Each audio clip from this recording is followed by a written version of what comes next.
Whoa, calm down. It's just me. Sorry to jump scare you like that. I know your head, like many others, was probably flooded with thoughts of poorly made, ad-loaded, cash grab pieces of garbage. However, mobile games didn't used to have such a bad reputation. Back in the year 2006, the mobile gaming market was the next big thing. Mobile devices gave developers a chance to reach a wider audience than ever before.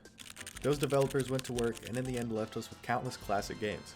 I'm sure most of you watching this video, assuming you're over 12, have memories of playing Angry Birds on your iPod Touch after school, or Cut the Rope on the family iPad, or even smashing your dad's new iPhone in a fit of rage while a player named Squiggles steals all of your loot in Clash of Clans. These games, plus countless others, such as Plants vs. Zombies, Doodle Jump, Temple Run, Subway Surfers, Beer Simulator, are all games that hold a special place in many of our hearts. There is one game, however, that may only hold a special place in my heart, that game being Gameloft's Castle of Magic. Gameloft was founded in 1999 by one of the original founders of... hold on. No. Oh. I was holding that for a friend. Finally.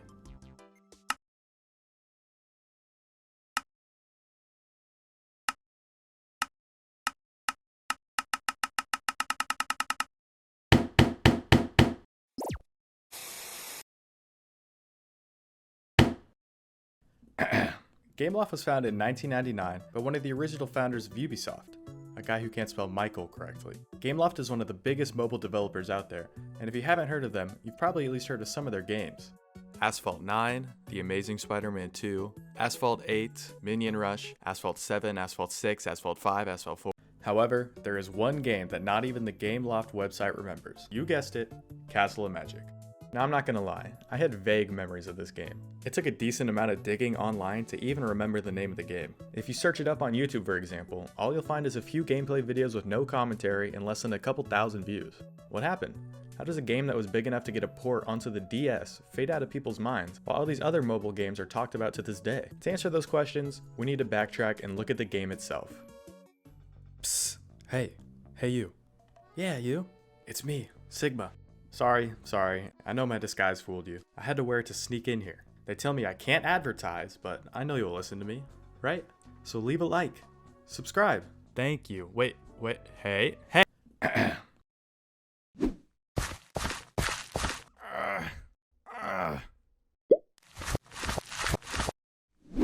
So the game opens up with Frank and his side piece.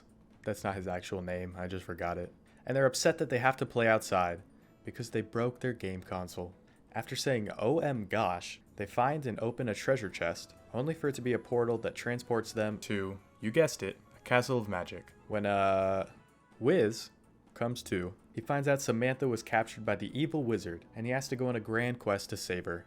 Now to accurately judge the game, you have to put it into the context of its time.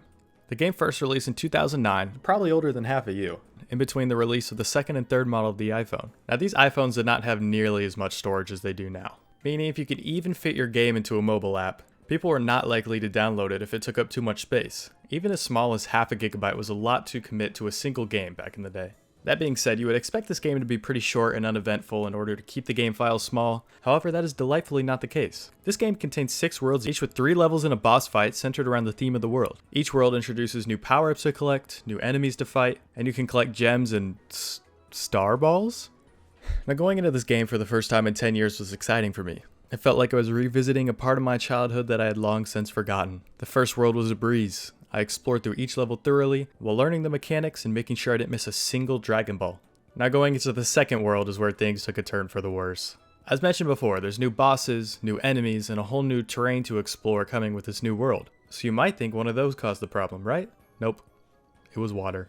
Let me explain. Since this game is no longer on the App Store, I googled it hoping to find out where I could play it.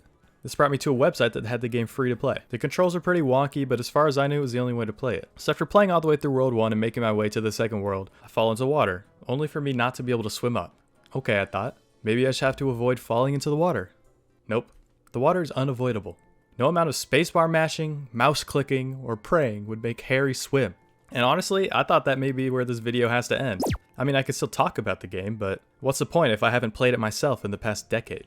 In one last-ditch effort, I scoured the internet for answers, only for the key to my search to be found in the comment section of one of 2 Castle Magic gameplay videos. I could find the game on the 3DS eShop before it shuts down. For real though, shout out you Casual R, you saved me with this comment.